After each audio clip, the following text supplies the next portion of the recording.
Bueno, buenas tardes. En primer lugar, agradeceros a todos y a todas estar aquí esta tarde en la presentación del Plan de Emergencia Social que hacemos, porque creemos que es fundamental compartirlo con todos vosotros y vosotras y además hacerlo una explicación pedagógica y alternativa a la que viene siendo habitual en la presentación de lo que vienen a ser los elementos programáticos de los partidos y de las organizaciones políticas. Se trata de que hagamos un evento en este sentido distinto, como decía, con la participación de muchos compañeros y compañeras que son los que directamente van a explicar medida a medida las que componen el conjunto del Plan de Emergencia Social.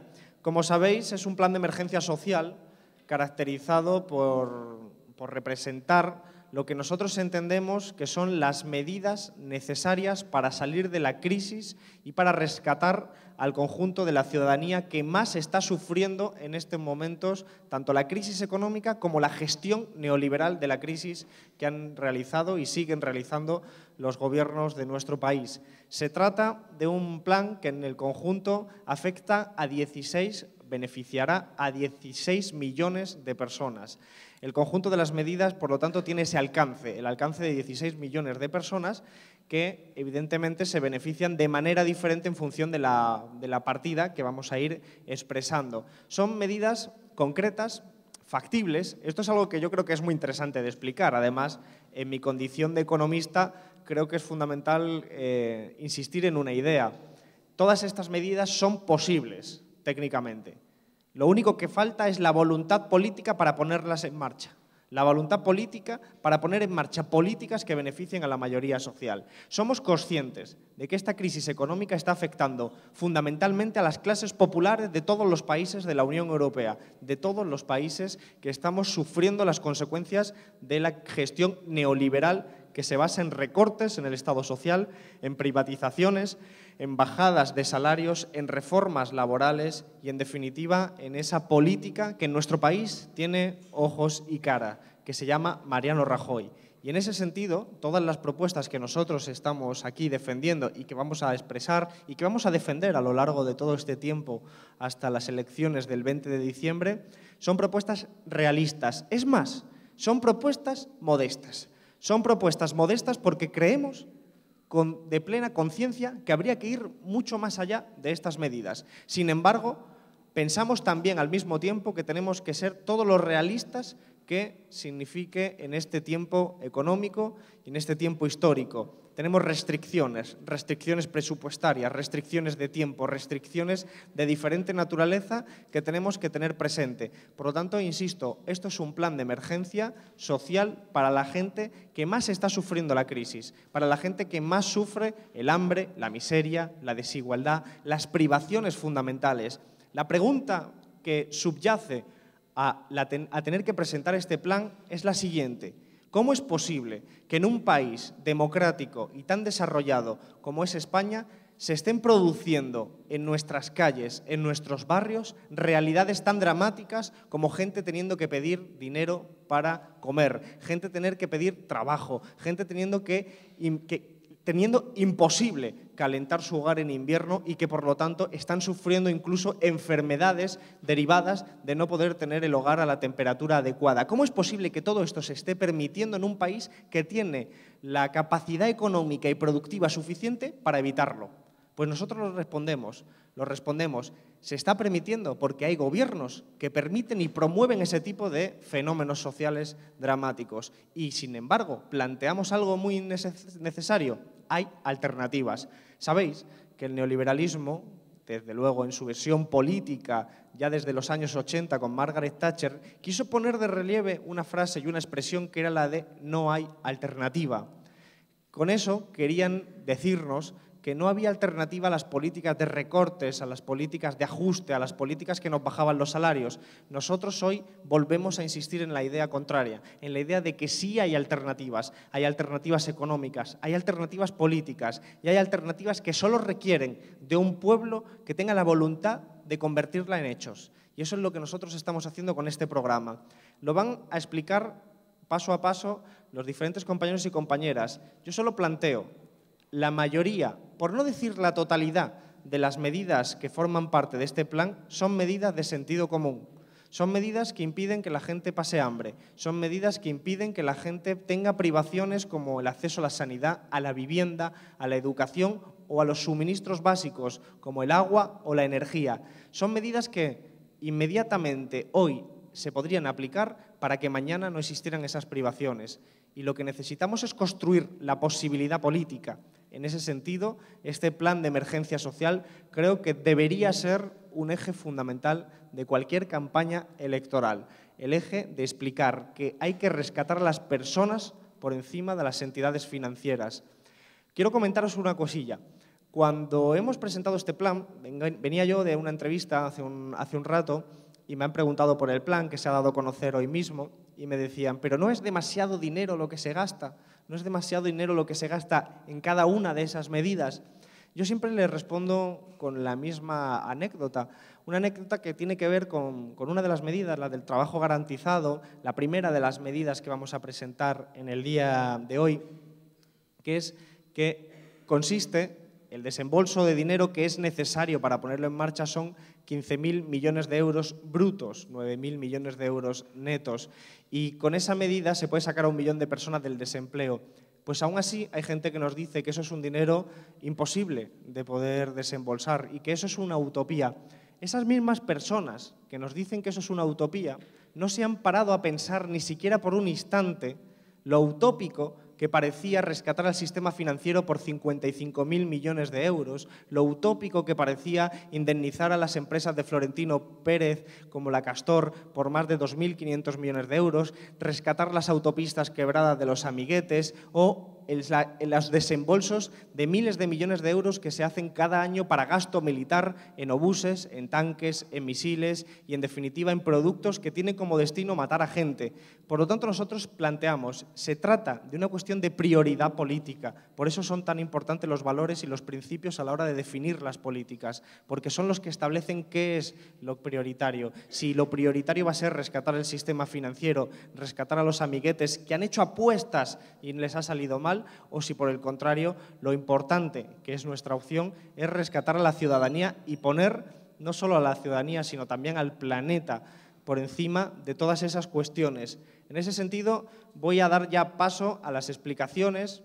Va a ser muy dinámico en realidad este evento, pero para que veáis que el objetivo es que salgamos de aquí con la conciencia de que tenemos una visión panorámica, la visión panorámica de que es posible salir de esta crisis sin que el esfuerzo y el coste absoluto recaiga sobre las clases populares, que es lo que está sucediendo en estos momentos. Los únicos que estamos pagando la crisis son las clases populares y, de hecho, si seguimos permitiendo que gobierne Mariano Rajoy, que gobierne las políticas neoliberales, tendremos, por lo tanto, la consolidación de un modelo social. Porque no nos equivoquemos, cuando nosotros estamos proponiendo estas medidas que no son tan radicales, en realidad estamos atacando a la línea de flotación de un sistema que ya tiene un horizonte definido para nosotros y para nosotras, que es el de la precariedad permanente, el de los salarios de miseria, el de los salarios para vivir a salto de mata, el de la exclusión en sanidad, el de la exclusión en la universidad, el de la exclusión en la educación en general,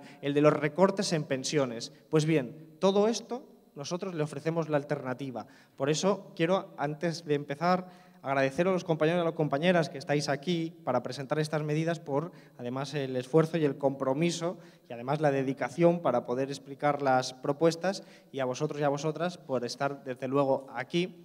Y os pido una cosa más. Una vez salgamos de aquí, que os convirtáis en activistas para llevar estas propuestas y explicárselas a todo el mundo, porque antes de construir una sociedad nueva tenemos que ser capaces de imaginarla. Y queremos que la imaginéis, queremos que tengáis estas propuestas para que veáis que es posible hacerlo y que cuando lo veamos posible, nuestros vecinos, familiares, amigos y amigas tengan también la conciencia y la convicción de que es posible y necesario construir un mundo alternativo. Por eso voy a dar paso ya a la primera compañera, a Aliba Díez, que nos va a hablar del trabajo garantizado. Gracias, Alberto. Una de las primeras medidas de este plan de emergencia social, como no podría ser de otra forma, está muy relacionado con el empleo garantizado, ¿no? La propuesta incorporada en este plan es crear claramente 1 millón de puestos de trabajo en el marco del empleo garantizado.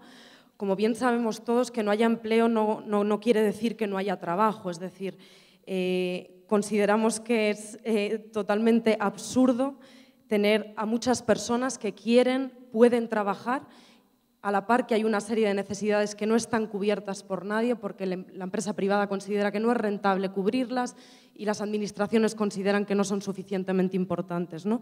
Y en este balance de personas que quieren trabajar, necesidades que no están cubiertas, necesidades además que están muy relacionadas con el medio ambiente, con la sostenibilidad ecológica, con el mantenimiento de infraestructuras de recursos que nos pertenecen a todos, como son servicios educativos, sanitarios, culturales, deportivos. Y sobre todo muchos trabajos relacionados con los cuidados, ¿no? Un trabajo que además tiene rostro de mujer y que sin duda alguna creemos que tienen que ser no solo remunerados, sino visibilizados y dignificados. La respuesta a todas estas necesidades también pasa por la respuesta a todas las personas dependientes, que queramos o no, todos y absolutamente todos tenemos personas con necesidades concretas. Tenemos hijos, tenemos personas mayores, tenemos familiares con enfermedades que dependen de unos cuidados que son, por así decirlo, un espacio de trabajo necesario. Ese 1 millón de puestos de trabajo que proponemos en el marco del empleo garantizado, por supuesto que no es gratuito y requiere de una inversión. Pero como bien decía Alberto al principio, al comenzar esta presentación de la propuesta, hablamos de una inversión, por mucho que nos quieran engañar, que es muy inferior a lo que el Estado paga cada año en concepto de intereses de la deuda que ha tenido que pedir y, por supuesto, muy lejos de lo que costó el rescate a la banca, ¿no? En cualquiera de los casos, la inversión es muchísimo menor que el coste que supone afrontar los perjuicios que tiene la situación de desempleo de las personas, ¿no? Y son unas consecuencias negativas no solo en términos económicos, sino también de dignidad de las personas que están en esa situación de desempleo. En ese sentido, queremos además recuperar la jornada de 35 horas semanales como una medida básica para permitir la conciliación de la vida laboral y personal o familiar. Y para terminar, uno de nuestros objetivos clave también en el marco del empleo es el incorporar mecanismos de participación ciudadana que permitan llevar a cabo una detección de esas necesidades desde la realidad y la cotidianidad de las personas, que no nos impongan esas necesidades, sino que se incorporen mecanismos donde nosotros, que somos los que sabemos perfectamente qué necesitamos, se incorpore a la elaboración de la política que cubra eso. Muchas gracias, Aliva. Ahora a Diego Merino, que nos va a hablar de la renta. Perdón. Bueno, que nosotras y nosotros creemos que en una sociedad avanzada, ¿no? Y en un país como el nuestro, que también apuesta por los derechos humanos, creemos que no se puede permitir que haya personas, que haya familias que no ingresen ni un solo euro, no solo para poder vivir, para poder pagar alimentos, para poder pagar sus casas, para poderse permitir que sus hijos tengan una educación digna y por ello creemos que tiene que ser el Estado un poco el que garantice que no haya ningún ciudadano que ingrese, bueno, pues por poner una cifra, menos de 529 euros al mes, ¿no? Porque creemos que es una cifra básica para que una persona, una familia, gente que tiene alguien dependiente, ¿no? Todos conocemos a alguien, pues pueda ver realizadas sus necesidades más básicas.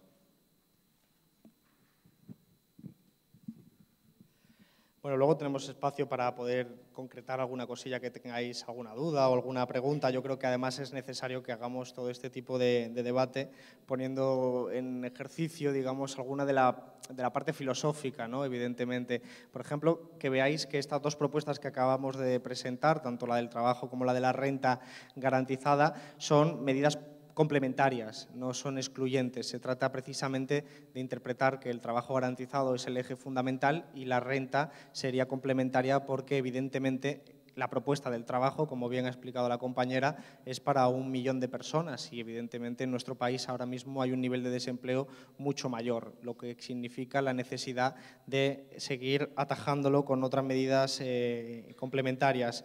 A continuación va Manolo Noya, creo recordar, que habla sobre la revalorización de las pensiones mínimas. Bueno, la revalorización de las pensiones evidentemente es una medida concreta, es decir, garantizar que sean revisables con el índice de coste de vida y luego que se acerquen al salario mínimo interprofesional, tanto eso en cualquier caso para quien tenga una pensión y para quien tenga familiares a su cargo incluso más, ¿no? Se habla de unas cantidades concretas de 831 euros en este segundo caso.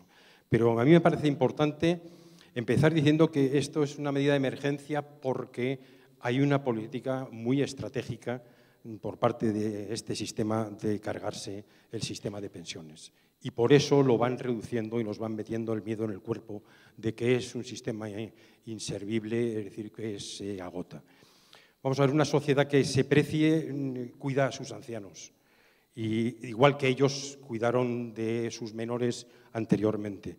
Y la verdad es que en la sociedad actual pues, que se desprecia la experiencia frente a la moda de todo lo nuevo, bueno, pues no solamente se arrumba a los ancianos, sino que se les exige, se hace una propuesta de exigirles que ahorren para poder así tener una vida digna.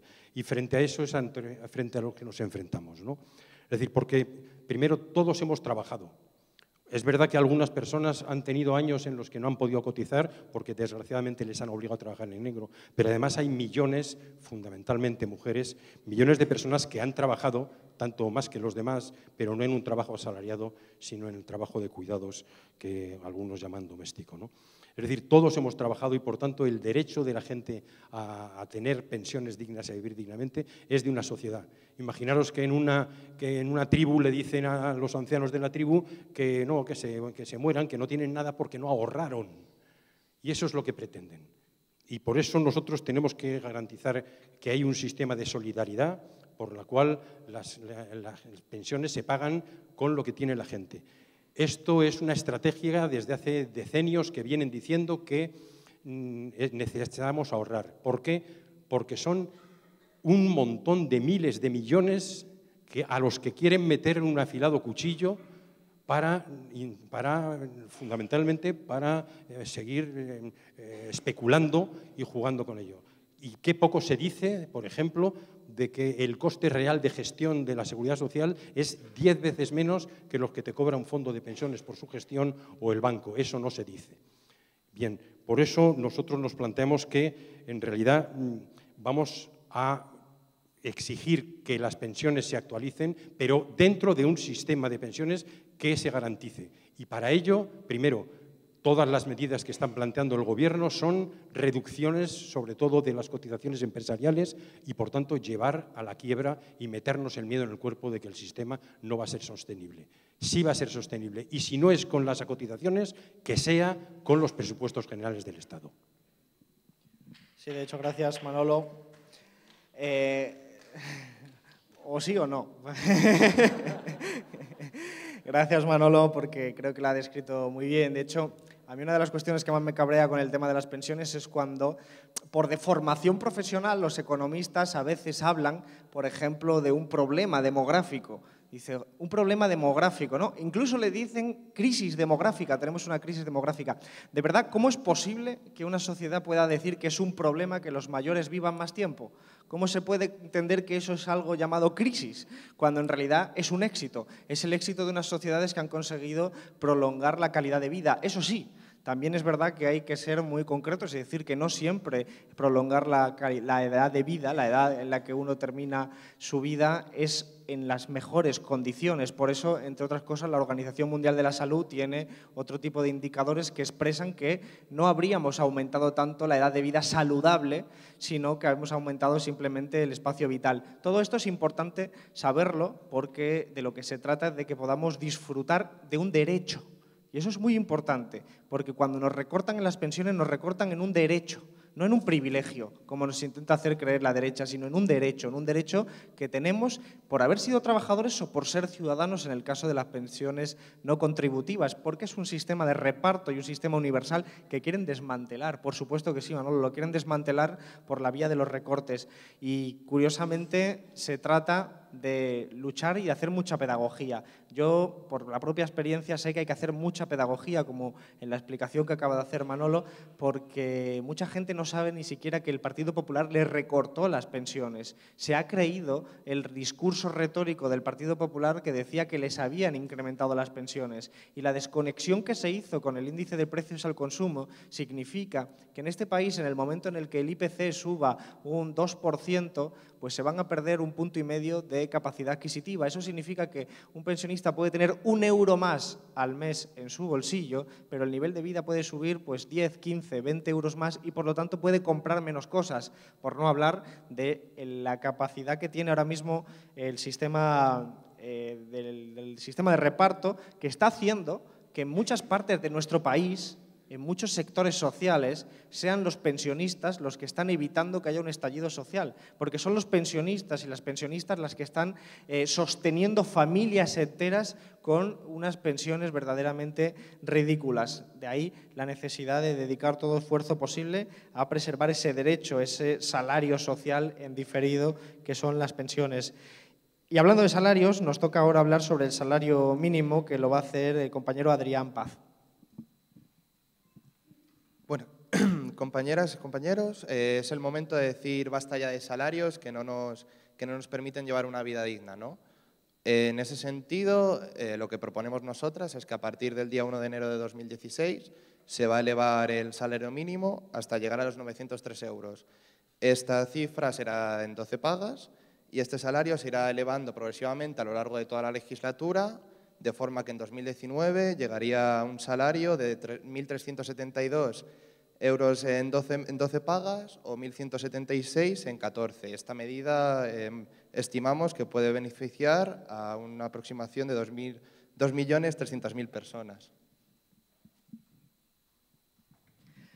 Yo creo que con el tema del salario mínimo todos estamos convencidos de la necesidad de elevarlo por criterios morales, porque es imposible tener una vida, desarrollar un proyecto de vida digna con esas cantidades tan ridículas como las que suponen los niveles actuales, pero también por motivos económicos, y esto es importante decirlo. Cuando se sube el salario mínimo interprofesional, se establece una especie de suelo legal para que todas las empresas tengan ese salario, y eso permite que la gente consuma más, y consuma más pues en el pequeño barrio, la pequeña mediana empresa del barrio, lo cual hace que esa persona, ese autónomo probablemente que vende en ese barrio, pues pueda tener también la capacidad de contratar a un trabajador, y eso significa que en última instancia se estimula la economía. Es decir, no estamos hablando en estas medidas solo de elementos, digamos, desde su alcance normativo, el cómo deberían ser, sino también desde su alcance económico, de cómo estimulan la economía.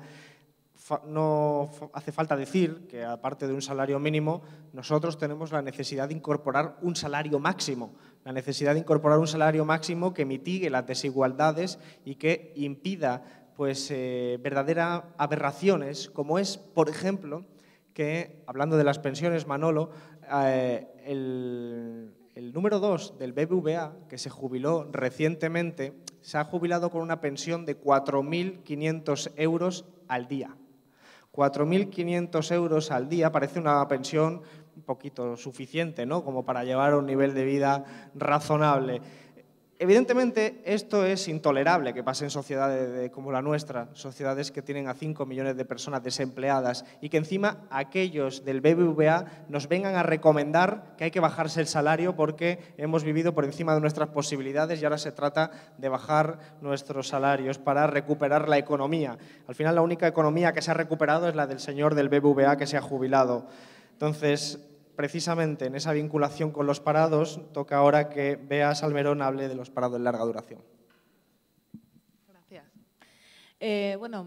Yo os voy a contar un poco mi realidad, que por desgracia es la de millones de personas en este país.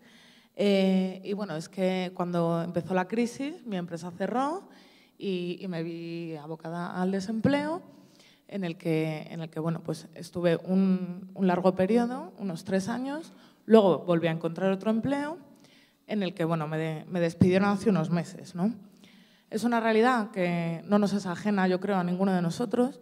Yo vivo en un barrio humilde en el que hay muchísimas, miles de familias que se encuentran en esta situación, pero es que Es más, o sea, los parados nos movemos en una situación, en una frontera entre la precariedad, la exclusión y bueno, pues ante un sistema, ¿no?, que nos intenta robar un derecho fundamental y simplemente empujarnos a la miseria y quitarnos la posibilidad de tener un trabajo con el que seguir adelante, ¿no?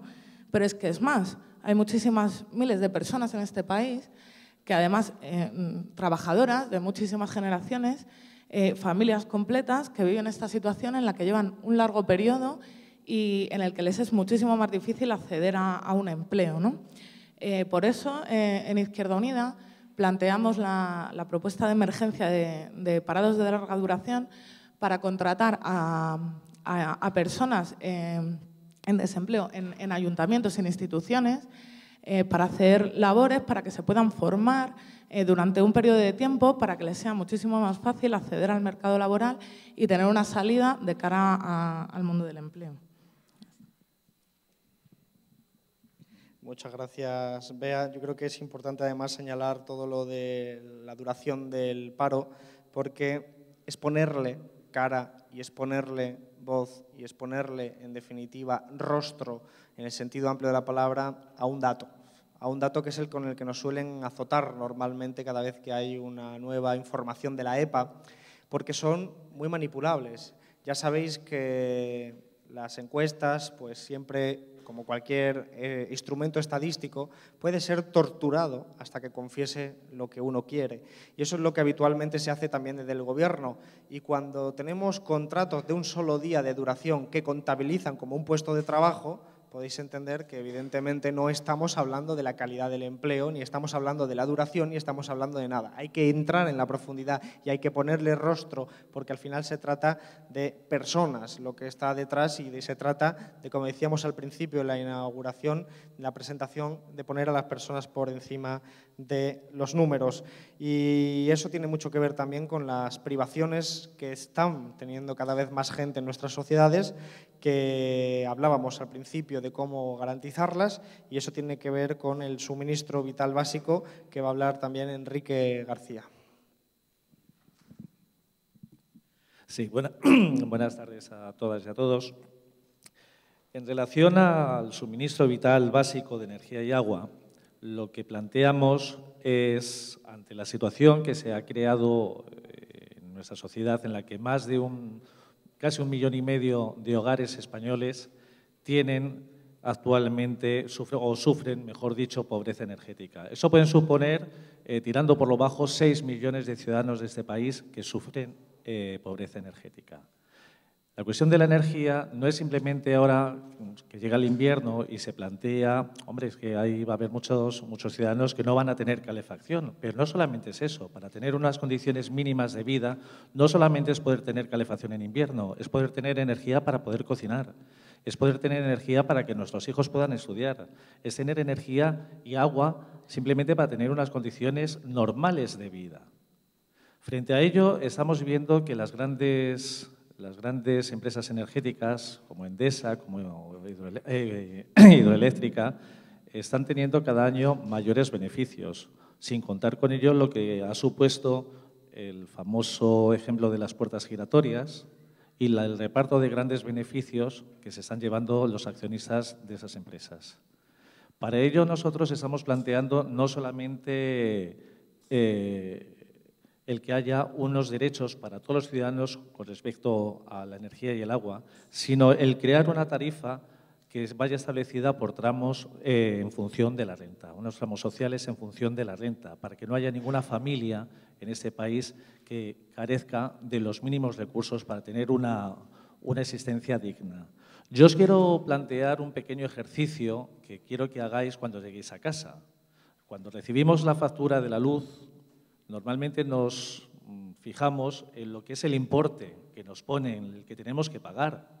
Pero si vemos un poquito más arriba en función de vuestra factura, yo os pongo el ejemplo. Yo he tenido que pagar 105 euros en la última factura y resulta que el consumo real de energía no asciende más que a 39 euros. Simplemente hacer ese pequeño ejercicio cuando lleguéis a vuestras casas y veréis la diferencia de lo que estamos pagando y lo que realmente estamos consumiendo. Otra cuestión importante es lo que nosotros queremos crear, que es la posibilidad de que haya una tarjeta social, un abono gratuito para parados. ¿Por qué? ¿Por qué el transporte es importante? Y más en una ciudad como Madrid. No simplemente para alguien que esté parado y tenga que ir a buscar trabajo, tenga que llevar currículums o tenga que hacer entrevistas, sino simplemente por una cuestión básica de sociabilidad. O sea, nosotros para ir ahora a cualquier espacio, la mayoría de nosotros, o la mayoría de nosotros o nosotras, tenemos que desplazarnos, ya sea para juntarnos con amigos, con familiares, para acudir a un acto reivindicativo. O sea, es que también nos están impidiendo la posibilidad de participar, de ser actores sociales, porque no tenemos esa disponibilidad para poder desplazarnos.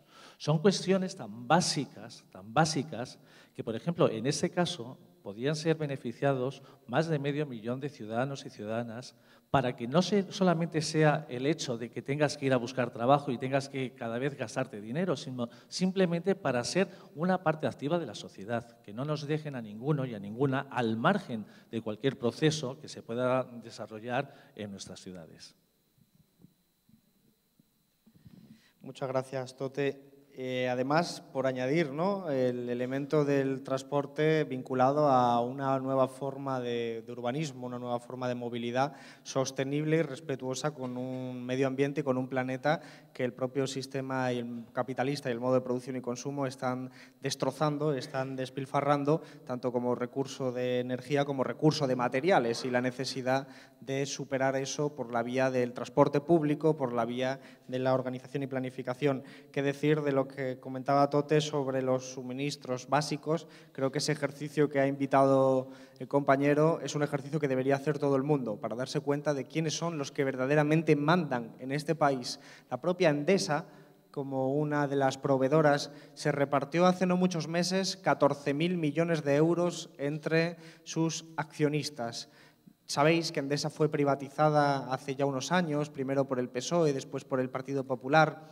Se dijo que si privatizaba porque lo público funcionaba peor, al final acabó en manos de capital público italiano, enorme paradoja, y que a la hora de saquearse Endesa, nadie del Gobierno ni del Partido Socialista ha dicho absolutamente nada cuando estamos hablando de un reparto, 14.000 millones de euros, que es evidentemente prácticamente más de una cuarta parte de lo que nosotros necesitamos para este proyecto entero del plan de emergencia social, y que se lo repartieron entre unos pocos y evidentemente ese dinero sale de algún sitio, sale en origen de los recibos nuestros y de los recibos en definitiva, de la mayoría social. Por eso decíamos al principio que este es un programa de sentido común.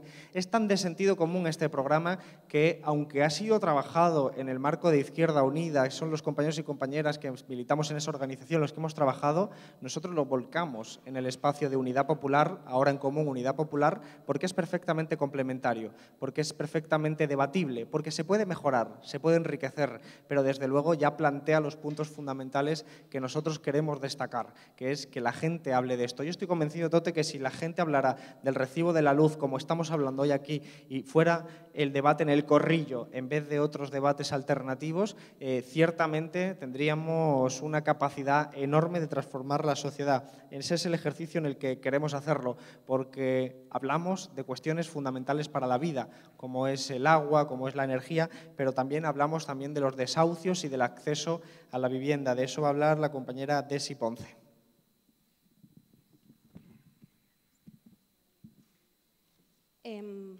Bueno, pues muchas gracias a todas y a todos. Buenas tardes. Bueno, mi nombre es Desiré, yo tengo 25 años y vivo en la periferia de Madrid, en un pueblecillo, bueno, el último pueblo antes de Guadalajara, que es Meco. Soy administrativa y ahora mismo cuento con la suerte de tener un trabajo precario aquí en el centro de Madrid. Y digo, bueno, afortunada porque, bueno, visto el casi 50% de desempleo juvenil, pues la verdad que podemos sentirnos afortunadas las pocas que tenemos un empleo. Como tantas otras jóvenes, debido a la inestabilidad laboral y al precio tan elevado de los alquileres, me vi obligada hace un par de años a volver al hogar familiar con mi madre y mi hermana, pero bueno, allí la verdad que la situación no era mucho más halagüeña, puesto que mi madre, por condiciones socioeconómicas, no podía hacer frente al pago de su hipoteca, como tantas otras miles de familias, y eso conllevaba pues, el consiguiente acoso bancario, además del procedimiento de ejecución judicial. Este proceso lo hemos podido parar gracias a unirnos a la lucha por la vivienda en nuestra comarca. Hemos conseguido la dación en pago y el alquiler social de nuestra vivienda gracias a las compañeras y compañeros de diferentes movimientos por la vivienda, lo cual demuestra, ¿no?, que desde la calle pues, sí que se pueden conquistar nuestros derechos que han sido arrebatados por la banca. Habiendo vivido esta situación personal y familiar, es para mí muy importante poder exponer estas propuestas que tenemos desde Izquierda Unida en materia de vivienda, que además venimos defendiendo desde hace mucho tiempo en las calles y creemos que son legítimas e imprescindibles para la construcción de una vida digna para todas las ciudadanas y ciudadanos. No creemos que sea posible que en el país de Europa que más viviendas vacías acumula, en torno a 3 millones de viviendas vacías, sea posible que cada día decenas de familias sean desahuciadas y sean arrojadas a la calle sin ningún tipo de alternativa habitacional. Esto no puede, nosotras creemos que esto no puede suceder en un Estado de Derecho en el que se defiendan los derechos constitucionales y los derechos humanos. Y nuestras propuestas en torno a la vivienda se podrían dividir en torno a 3 ejes de acción. El primer eje sería la paralización de los desahucios, el segundo la creación de un parque público de vivienda y el tercero la creación de un banco bueno. Por un lado, proponemos la suspensión inmediata de todos los procesos de desahucio consecuencia del impago de los préstamos hipotecarios en el caso de personas en situación de desempleo o de cese de actividad, en el caso de autónomos o de pequeñas empresas.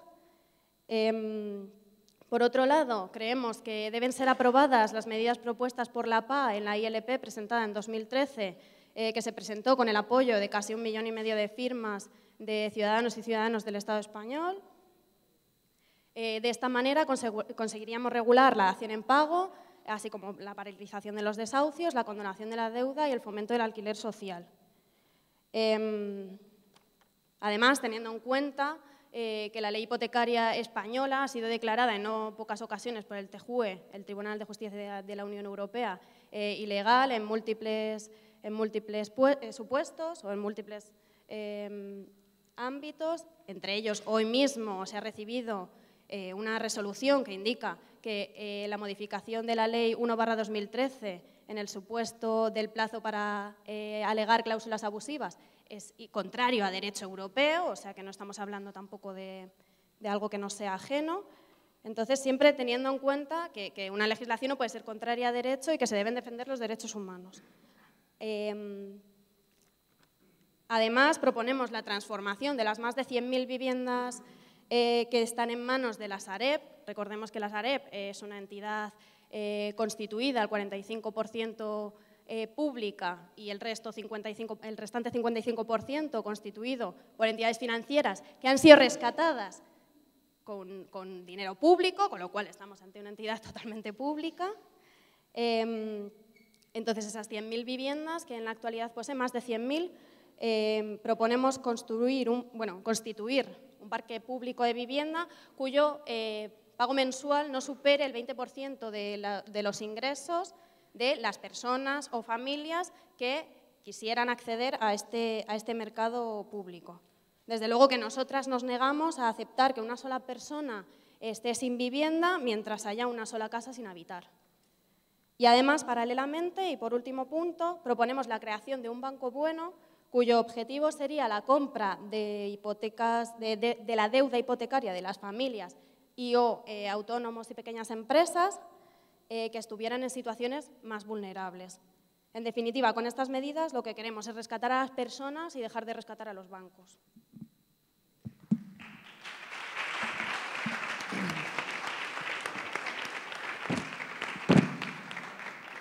Gracias, Desi. Uno pensaría que las palabras de Banco Bueno no casan muy bien, y yo soy de los que lo piensan, no casan muy bien, pero teniendo presente que se ha popularizado lo de Banco Malo, que en cierta medida es una reiteración en términos sociales y políticos, pues parecía inteligente y parecía adecuado poder llamarle Banco Bueno a un instrumento que permitiera, evidentemente, aliviar, que no resolver, pero sí aliviar gran parte de los problemas más urgentes financieros que tenía pues, tanto pequeñas y medianas empresas como las familias que llevaban mucho tiempo sin tener ingresos.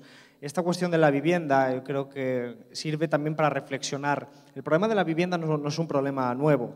En el año 2006 España construyó más viviendas que Francia y Alemania juntas, con todo lo que eso significa, teniendo presente que multiplican por varios números la población en España. Era verdaderamente un despropósito y, sin embargo, también estaba señalando la incapacidad de mucha gente para poder tener un acceso a una vivienda en condiciones mínimamente razonables. Yo cuento una anécdota que es un compañero de la facultad que le dieron una beca de una entidad financiera, que era un trabajo precario por 450 euros. Pero claro, tenía que desplazarse desde Málaga hasta Madrid.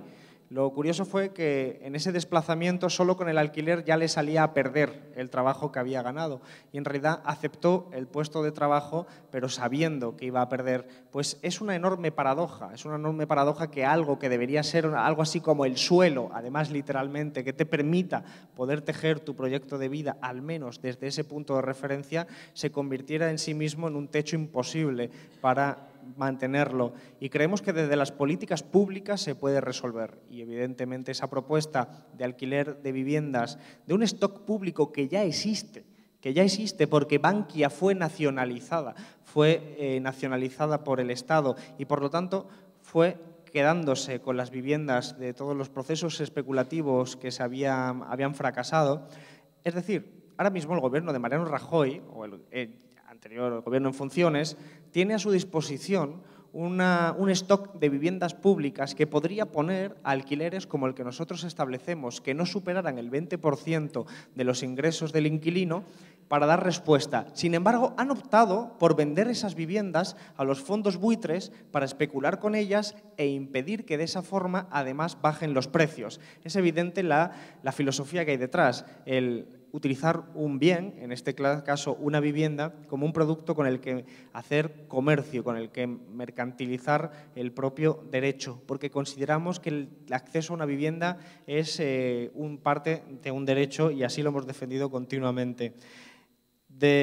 Toca ahora de nuevo a Iván para hablar del combate contra la violencia.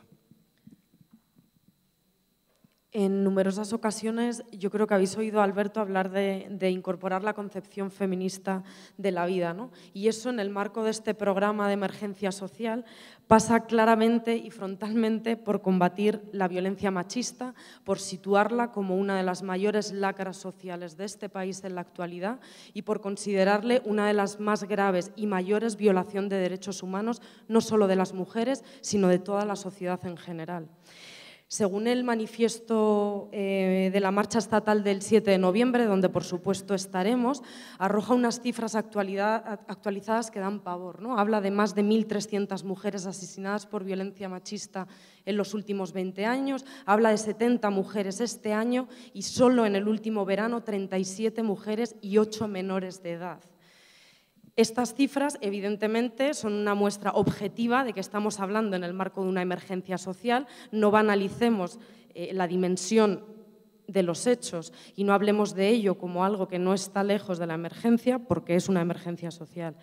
Ante esto, el impacto que esto tiene en una sociedad que es responsable finalmente, activa o pasivamente de esta situación, ante los recortes sistemáticos que hemos venido sufriendo en los últimos años para hacer frente a esta situación, y no solo en los recursos públicos, sino en el irrespeto que ha habido de trabajar este tema. En el irrespeto que ha habido también sobre los derechos sexuales y reproductivos de las personas, no solo tampoco de las mujeres, ¿no? Y ante todo esto lo que proponemos es, por supuesto, el aumento de los recursos públicos, el aumento de la voluntad política por situar esto en primera línea de agenda política, la puesta en marcha de medidas específicas que nos doten y pongan a disposición instrumentos no solo de prevención, sino también de protección de las personas más afectadas por la violencia machista, en contra de la desigualdad social y, por supuesto, en contra de un sistema patriarcal que al final es la base que sustenta esta violencia y que justifica las consecuencias de esta violencia. Muchas gracias, Aliva. Yo creo que al final se trata de hablar de feminismo, pero no como quien incorpora un módulo y lo añade a un artefacto, sino como una filosofía transversal a todo nuestro ejercicio cotidiano. ¿Por qué? Porque nos pone atentos, especialmente a los hombres, frente al tipo de opresión que se produce del hombre hacia la mujer, que no siempre es explícito, como es en el caso de la violencia, sino que a veces también es implícito y frente al que no estamos prevenidos y necesitamos estarlo, particularmente, insisto, los hombres, pero evidentemente el conjunto de la población. Por eso es necesario incorporar como aprendizaje todo lo que proviene del feminismo para poder devolver un sentido vital a nuestras acciones cotidianas. Por ejemplo, algo que desde la izquierda ha estado ausente durante mucho tiempo, que es esa concepción feminista, ha servido también para reposicionar el concepto del trabajo, el concepto de un trabajo que no era reconocido, como es el trabajo de los cuidados, el trabajo reproductivo, que no ha sido reconocido porque en estas sociedades occidentales, patriarcales, solo se reconocía y solo se reconoce en gran medida todavía el trabajo fundamentalmente productivo. Así, el trabajo de cuidados, trabajo fundamental para mantener una comunidad política, trabajo fundamental para mantener una familia, no es reconocido y por lo tanto no aparece en las estadísticas, no aparece porque no se remunera, no aparece y por lo tanto se desvaloriza en términos sociales. Yo creo que es el momento de entender que somos parte de un todo implica que el trabajo reproductivo está al mismo nivel que el trabajo productivo y que son necesarios para mantener una comunidad política de igualdad y de solidaridad. De eso se trata al incorporar el feminismo, no de incorporarlo como un elemento de marketing político que uno lo añade para capturar una serie de votos, no, sino incorporarlos a nuestra forma de entender nuestra propia vida y nuestra propia vida en comunidad. Faltan dos propuestas, la penúltima la hace la compañera Sofía Díaz sobre pobreza infantil. Bueno, si me permites, es que está la compañera Aliva un poco preocupada porque se le ha pasado una cosilla y la quiere recalcar. Bueno, es solo que se me ha pasado a hablar un poco de que una de las medidas también en el marco de este programa está relacionado con los derechos de paternidad, ¿no? Y para eso hacemos nuestras, por así decirlo, propuestas de la Plataforma por los Permisos Intransferibles e Iguales, con una medida clara que es la concesión a cada progenitor de permisos por nacimiento o adopción, de forma que sean intransferibles y duraderos en el tiempo, al igual que proponemos el permiso de paternidad, que se iguale de forma progresiva al de la maternidad, llegando a las 16 semanas, medida que beneficiaría a más de 230.000 personas en este momento. Es un error hablar de feminismo, de violencia, sin incorporar también la parte que, por así decirlo, discrimina positivamente a la otra parte de esta sociedad, ¿no? Y por eso no queríamos dejarlo pasar. Bueno, buenas tardes. Dentro del plan de emergencia social que presenta Izquierda Unida, la medida número 9 es la escolarización pública de 0 a 3 años y la protección infantil. Proponemos desde Izquierda Unida ampliar la red de escuelas infantiles de titularidad pública y de gestión pública hasta cubrir toda la demanda de 0 a 3 años. Un dato creo que no hay que dejar pasar por alto es que actualmente las tasas medias en la escuela pública de 0 a 3 años están en unos 250 euros, con lo cual deja fuera a muchas familias de poder acceder a esta escolarización. No hay que dejar de olvidar que la educación es un derecho y que en la etapa de 0 a 3 este derecho no se puede ver acotado solamente por poderlo pagar o no poderlo pagar. En esta etapa de 0 a 3 años se desarrollan en los niños muchas capacidades y en la etapa de 0 a 6 es la que realmente se pueden compensar desigualdades, en la que se detectan problemas que pueden conllevar después a problemas de aprendizaje. Hay niños que llegan por primera vez a los colegios con 3 años y resulta que es un niño acné, es un niño con necesidades educativas especiales no detectadas. Y esto es muy grave porque si hubiera estado escolarizado, se hubieran detectado y podrían haber estado incluso corregidas. Y esto realmente es un drama en nuestro país. Los datos del último informe de UNICEF dicen que 1 de cada 3 niños está en riesgo de pobreza y 1 de cada 4 bajo el umbral de la pobreza. Y esto, señores, es un escándalo. Yo no quiero vivir en un país que esta sea la normalidad, en el que estos niños sean solamente un dato y no sean un verdadero drama.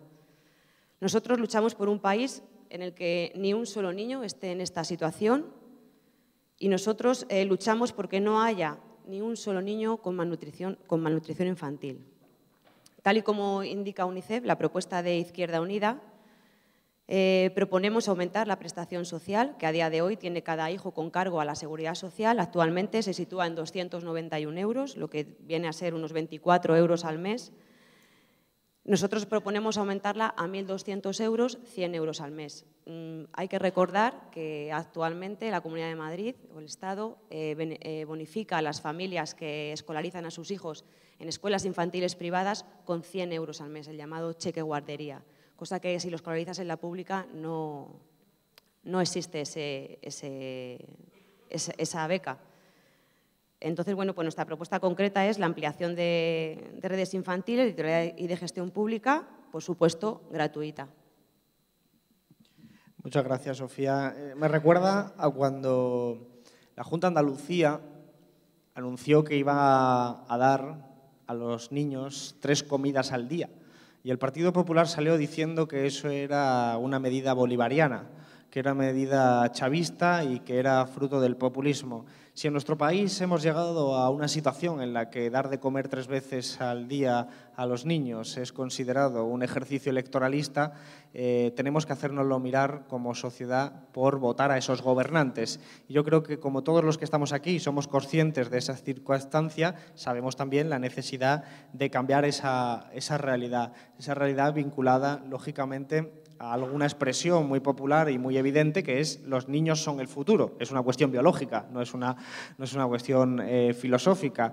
Bien, para que eso sea así hay que garantizar que las familias pueden tener la decisión con una cierta garantía de tener descendencia. Y para eso tenemos también mucho que aprender de países que, con modelos distintos, como los países nórdicos, han sabido entender una concepción amplia en ese aspecto concreto al que nos estamos refiriendo, porque en otros son muy criticables, pero en este concreto pues se pueden extraer determinadas enseñanzas. Y es que uno no puede pretender que las familias, jóvenes familias de españoles y españolas, puedan tener un hijo cuando están cobrando salarios de 400 euros, cuando les cuesta esa cantidad que ha dicho Sofía, de más de 200 euros, una escuela infantil, para después encima tener que abordar la educación primaria, la secundaria, lo que es todo, la manutención, y después, si el chaval quiere ir a la universidad o puede ir a la universidad, tener que enfrentar tasas universitarias de hasta 8.000 euros en el caso de másteres públicos, pero tasas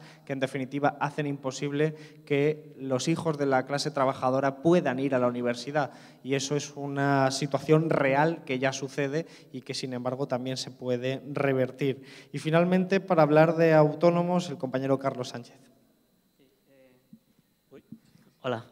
Bueno, yo vengo a hablar de las ayudas a pymes y autónomos y a esa palabra tan de moda ahora que se llama emprendedores, que ha puesto de moda nuestro rey, que no deja de causar hilaridad, ya que somos uno de los colectivos que más ha sido castigado por la crisis y por este gobierno que ha maltratado a millones de trabajadores y trabajadoras. Unos 2 millones se han tenido que ir fuera a buscarse la vida, han tenido que emigrar, y otros pues nos hemos hecho autónomos. Puede parecer muy bonito el mundo autónomo, pero hasta que te da de bruces con la realidad. La realidad es que yo, por ejemplo, mensualmente pago 265 euros de cuota y da lo mismo que factures 600 euros o que factures como una estrella del pop. Da igual, tienes que pagar siempre lo mismo. Otra de las cosas que tienes, no tienes acceso a ningún tipo de crédito y, sobre todo, el tema más sangrante es el tema de la morosidad empresarial. Es decir, tú facturas, pagas tu trimestre de IVA, pero no sabes cuándo vas a cobrar. Por ley está establecido 90 días, que luego suelen ser a 120, pero no tienes esa seguridad, es decir, vives una incertidumbre total. Por ello, desde aquí proponemos una serie de medidas que, como decía Alberto antes, entran dentro del sentido común, no tienen nada de radical, digamos. Una de ellas es prioridad de acceso al crédito por parte de la banca pública. Otra de ellas, que la que a mí más me afecta, sería una reforma legislativa para limitar a 30 días el plazo máximo de pago de una factura a cargo de administraciones públicas o grandes empresas. Otra de las medidas sería el acceso de la prestación por cese de actividad en baja en actividad empresarial. Una subvención durante 2 años para la contratación de nuevos empleados. Y, por último, reformar la Comisión Nacional de Mercados de la Competencia para que aquellas empresas que hayan cometido delitos en un área determinada no puedan operar en ese área. Es decir, en definitiva, ayudar a las personas autónomos y autónomas, que somos aquellas personas que, un colectivo de trabajadores que adelantamos cada trimestre dinero a las arcas del Estado, pues para que no sigamos siendo humillados por las grandes empresas. Gracias. Muchas gracias, Carlos. Con esto hemos cerrado la explicación de las medidas fundamentales que tornan el eje de este plan de emergencia social. Evidentemente son medidas que son múltiples, son de diferentes ámbitos y son todas partes, sin embargo, de un mismo proyecto político.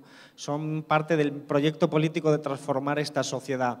En este último caso, por ejemplo, que hablaba Carlos, de los autónomos, de los empresarios, es importante que desde nuestra propia tradición política, de la que venimos algunos, entendamos que nuestras sociedades han cambiado y que no es posible diferenciar solo entre trabajadores o capitalistas, trabajadores y empresarios, porque muchos de los empresarios, como el compañero Carlos, se trata de, en última instancia, figuras que son mucho más cercanas a los trabajadores clásicos de lo que uno podría pensar.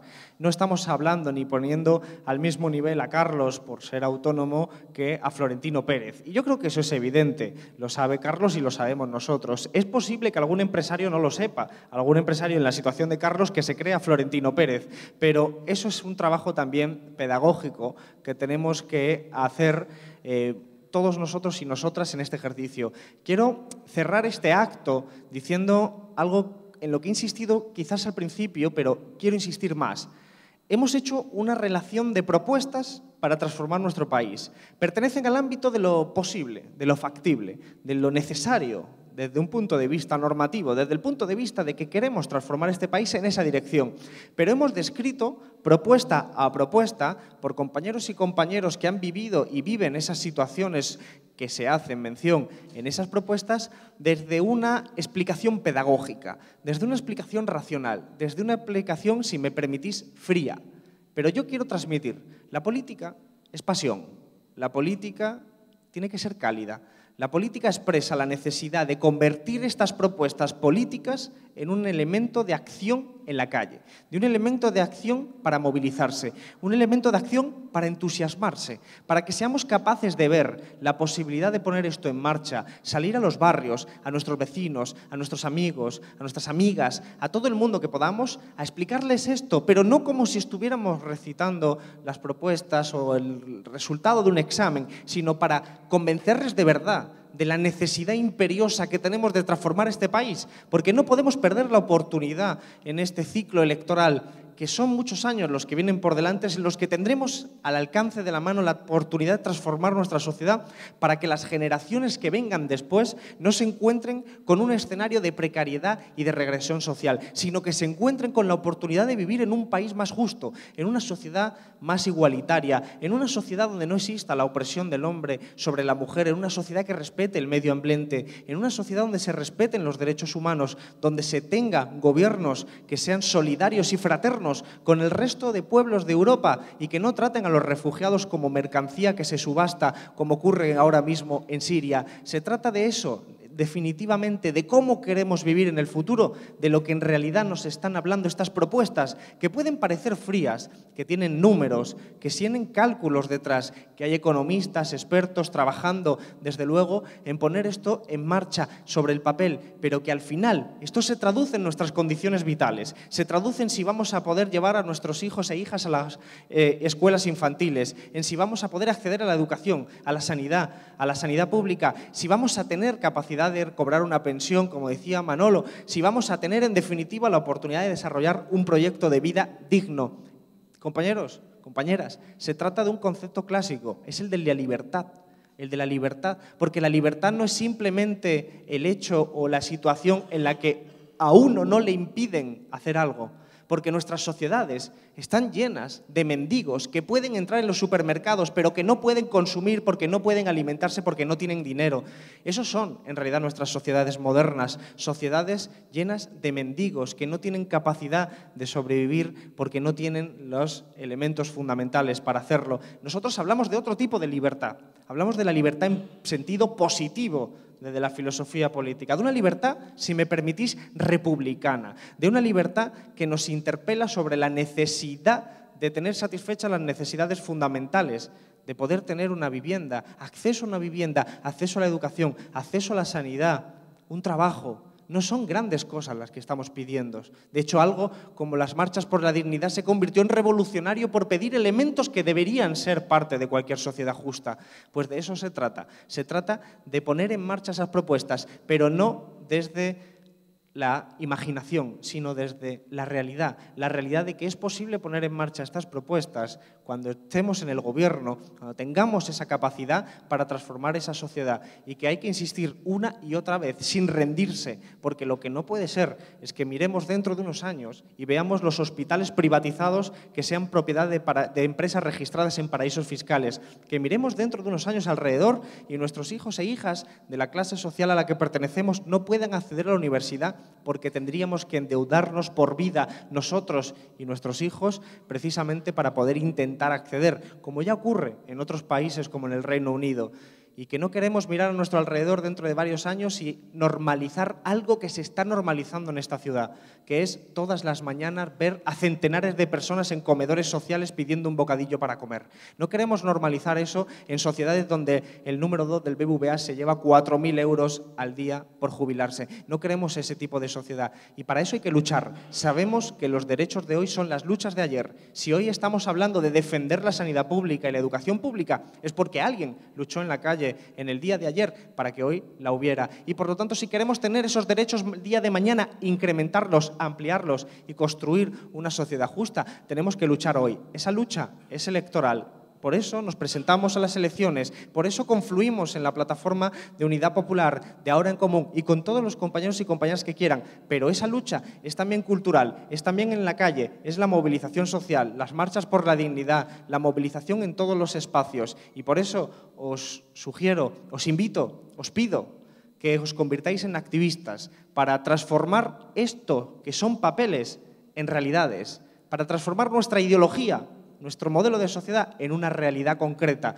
para transformarla en hechos, para poder estar orgullosos de un país que es el nuestro, para que no tengamos que avergonzarnos de que nos roban los que hemos votado, sino para poder estar orgullosos y decir que efectivamente somos corresponsables del mundo que hemos creado. En realidad, todo eso está al alcance de nuestra mano si pensamos solidariamente y colectivamente. Hay que huir del pensamiento individualista. Estas son las motivaciones que nos han traído hasta aquí y yo os pido que os convirtáis en esos activistas capaces de hacer pedagogía y de explicar esto, pero no solo de una forma fría, sino de una forma cálida, de una forma que motive, de una forma que nos permita hacer el mejor trabajo posible electoral, porque el día después seguiremos aquí luchando por una sociedad más justa. Muchas gracias, compañeros y compañeras. Muchas gracias.